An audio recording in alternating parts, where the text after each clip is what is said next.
Hello everyone, and welcome back to Replay with Donzelli. This will be episode 4. Today we're doing Derrick Rose buzzer beater and Ray Allen's buzzer beater, both coming from the playoffs. First, we're going to be starting with Derrick Rose's buzzer beater, which happened in Game 3 for the Bulls to beat the Cavaliers in the playoffs. And this is one of my favorite plays in NBA history, just because I was able to watch it live. You know, my brain was fully functioning at this point in my life. So I was able to vividly remember this moment.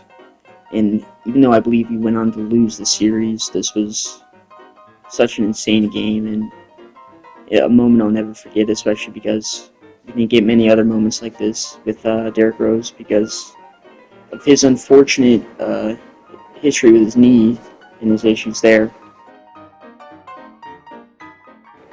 Now this actually only took me 2 attempts, which is why I'm showing this first game, just an extremely sped up footage, as you can see. I got it pretty close. The score, I believe, was 96-96 with 6 seconds left, and Derrick Rose comes around a wall, like the line of defenders and Bulls players, and sprints around and hits the 3 on the right wing. And it's actually impossible to call inbound plays on this game, which is super fun. So it's kind of just if you get lucky. And I was able to get the formation on this game, but it wasn't for the win. It was just going to be for the tie because Ramon Sessions ended up making both of these free throws. So I had to move on to the next game.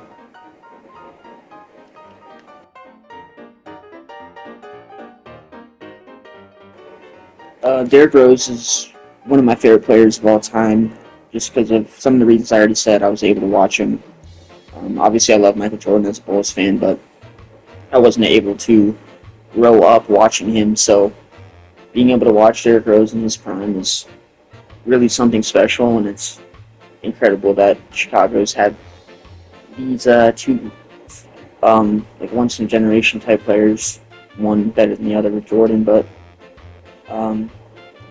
just wish to see Derrick Rose had a better career in Chicago because, you know, he was one of the most loved players in the city.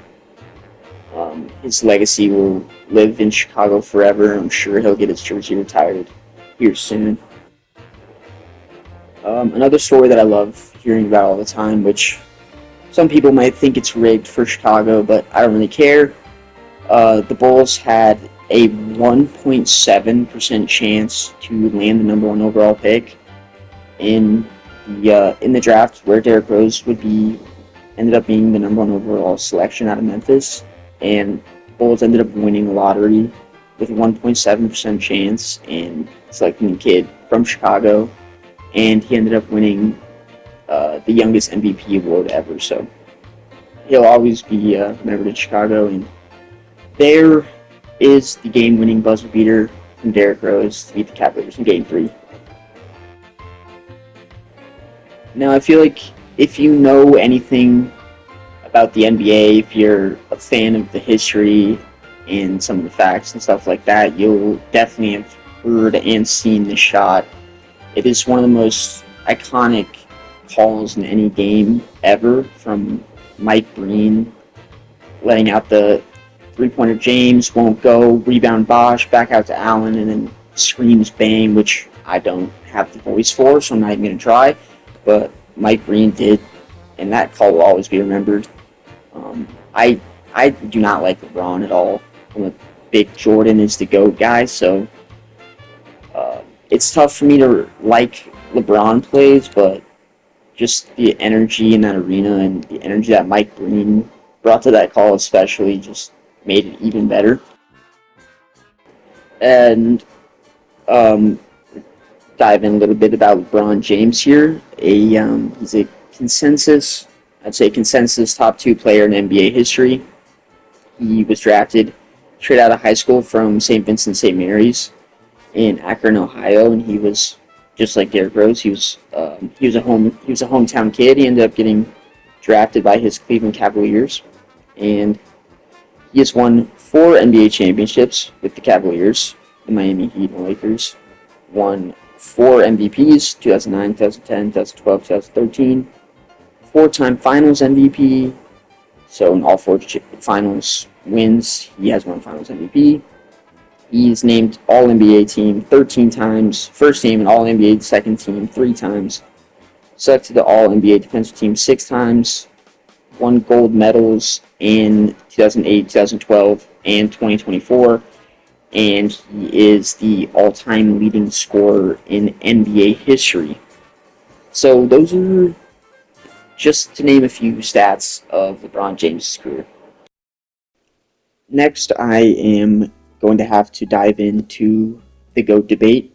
This is half Bulls, half video, whatever. I'm going to talk about Jordan and LeBron. I'm a ginormous Bulls fan. I think Jordan's the GOAT. I thought it was pretty obvious, but some people are very, very heavily on LeBron's side. And I think if you just go look at the stats, it just kind of proves to you that Jordan was the GOAT. He averaged 3 more points a game throughout his career, 1 less rebound, 1 less assist, but Jordan's guard. LeBron kind of plays every position on the floor. Jordan averaged 0.8 more steals, 0.1 more blocks, 0.8 less turnovers, 0.9% less field goal percentage, and 2% less from the 3 for Jordan. But he was 10% higher from the free throw. So Jordan actually played in 400 less games than LeBron up to this point around, and is about 8,000 points shy. So, I mean, take that as a will. LeBron's played 400 more games than Jordan. His stats are going to be a little more inflated. And then you go look at their wins and their accolades. So you see Jordan, 6 championships to 4, 400 less games, 5 MVPs to 4 LeBron. Jordan has 6 Finals MVPs to LeBron's 4.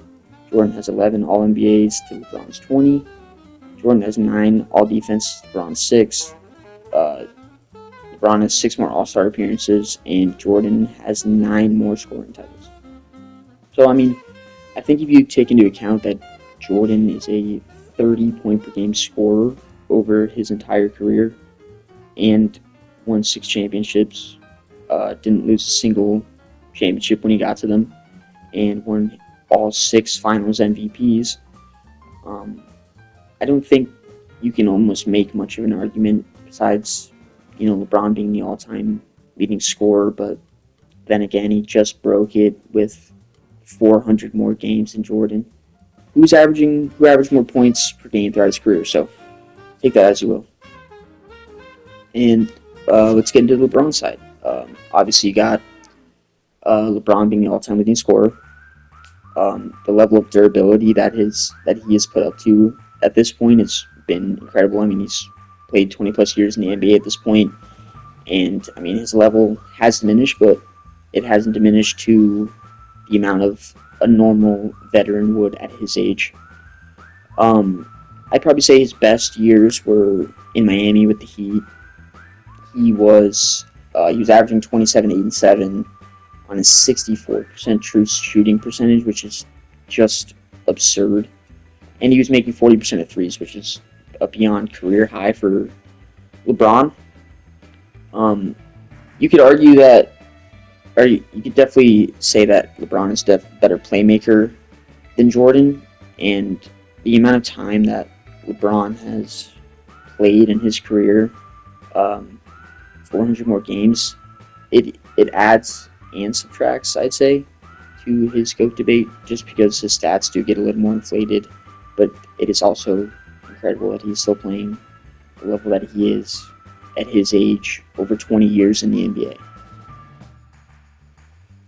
As we are nearing the end of our attempts, as you can see, this isn't exactly a buzzer beater to win the game, but it's about as close as I can get.